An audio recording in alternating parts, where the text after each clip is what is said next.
Hi there, welcome to Clarke Auction's May 5th Fine Art Auction Preview. I'm going to share with you some of the highlights from the sale. And I'm going to begin with this Joan Miro print that we have, done in 1964. And it's the a woman picking grapes. So that's an exciting work that we have here by Miro. And looking above that, we have another exciting work by John Jules Louis Cavaleres. This is some boats in cassis, and he's known to be a colorist influenced by the Fauve school of art.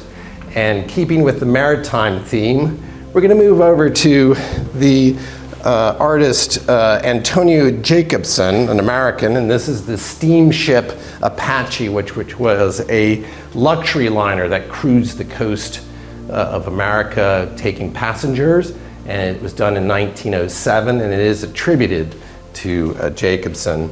We now go to the west, and we have this large watercolor by the American artist Willie Matthews. He's known as the cowboy's cowboy of artists, and this is a cowboy preparing to saddle up. And that's estimated at $2,000 to $3,000. Now moving over to one of the highlights of the sale, we have a work by Hunt Sloman, some lorries done in 2008. He is the master of creating texture in his paintings. He's known for doing parakeets and butterflies. And here you can see the textural scoring that he creates on top of the layers of paint.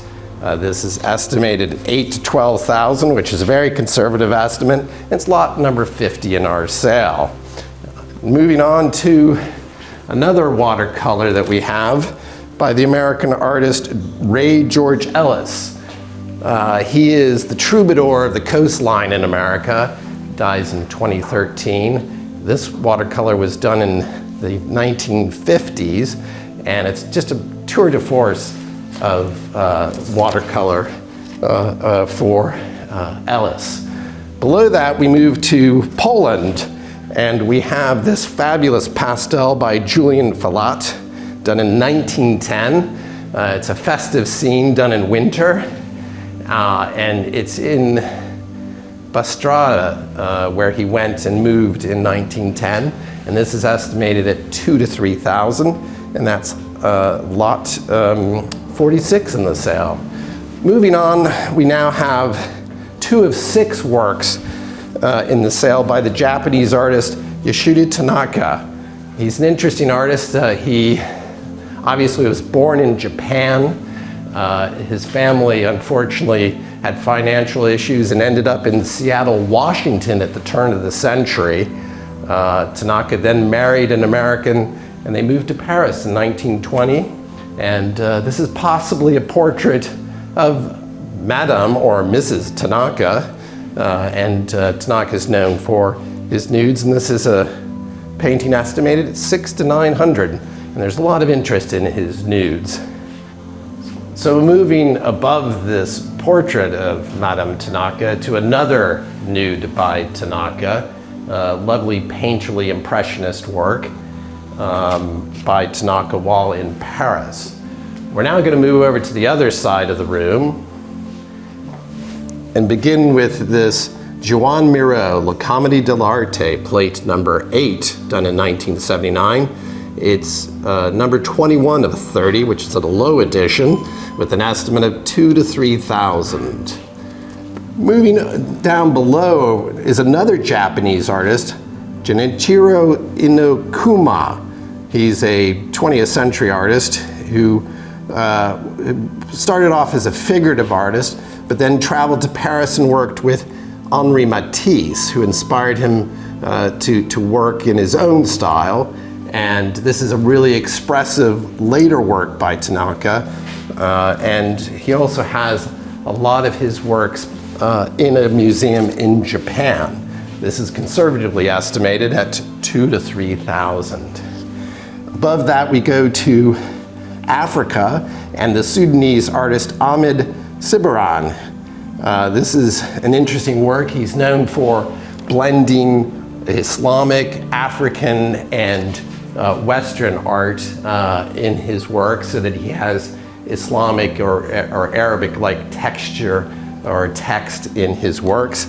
And this is only estimated at 300 to 500, but an exciting work to have on offer. Moving over, we have a Macmillan French early 19th century sunset painting, estimated at 1,000 to 1,500. And it's a very atmospheric with its sunlight.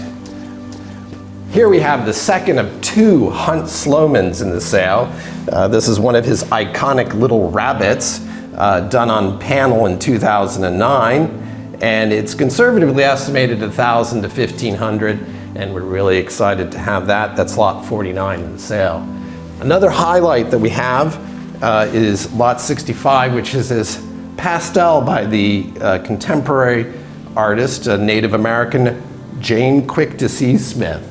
I mean, it's just a vibrant, great little piece. We have it estimated at 8,000 to 12,000. And as some of you may know, that we've handled the artist before. She had a show at the Whitney last year, and it's really exciting to have such a work. Below that, we have an American artist, Jorg Zeno. He's an interesting artist. You would think that this is a European work, but he's actually an American, born in Washington, D.C., but at the early age moved to Puerto Rico. And this is really an interesting, almost Germanic, futuristic fantasy work. We next move over to a large work that we have, which we're excited to have, which is the second of two of the Ray George Ellis works. This is titled Walking Along North Shore. Ellis, again, as I said, was like the troubadour of coastlines. He painted throughout the United States, along the coast, living in Georgia, the Carolinas, and Cape Cod. This picture is actually commissioned by the vendor of a house that he had on the North Shore. Moving on from the Ray George Ellis, we have two exciting portraits by the artist David A. LaFell. He now resides, I believe, in New Mexico, but he was an artist working in New York and has that old master look of Rembrandt. Here we have a portrait of a black man, and above that we have also a portrait of a woman. And these are really painterly, well executed works, each with an estimate of $1,000 to $1,500. The final work we'll look at here in the front room is by the French artist Yolande Andresson, who's still alive, born in 1927, and she's known for these painterly works. And this is a lovely scene inside of a type a ballroom fantasy picture, which is estimated at $1,000 to $1,500. Hi there, now we're into the main gallery, and as usual we have a great diversity of large scale and intimate works. And I'm going to start with this intimate work here first by Joseph Albers, the German-American artist.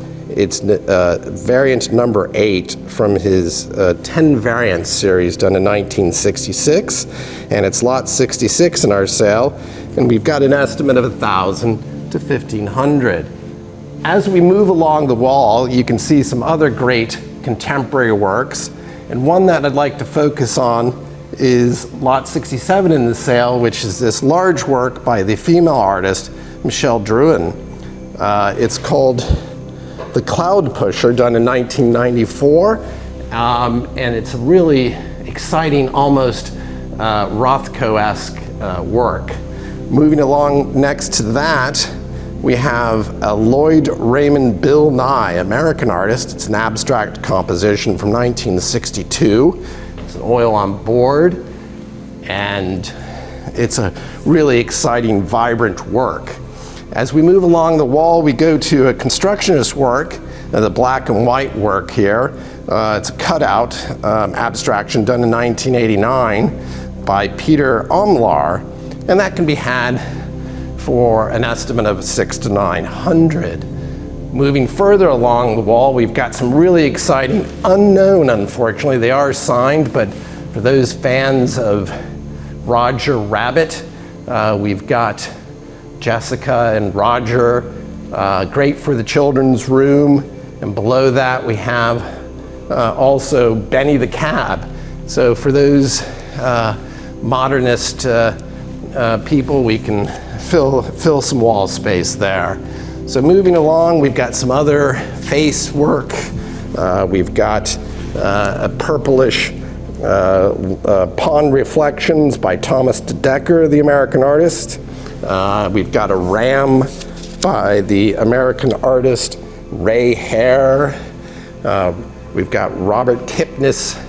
And then we move on to an interesting female artist. I titled this The Top of the Summit Rest by the artist Elizabeth Rungus Fola.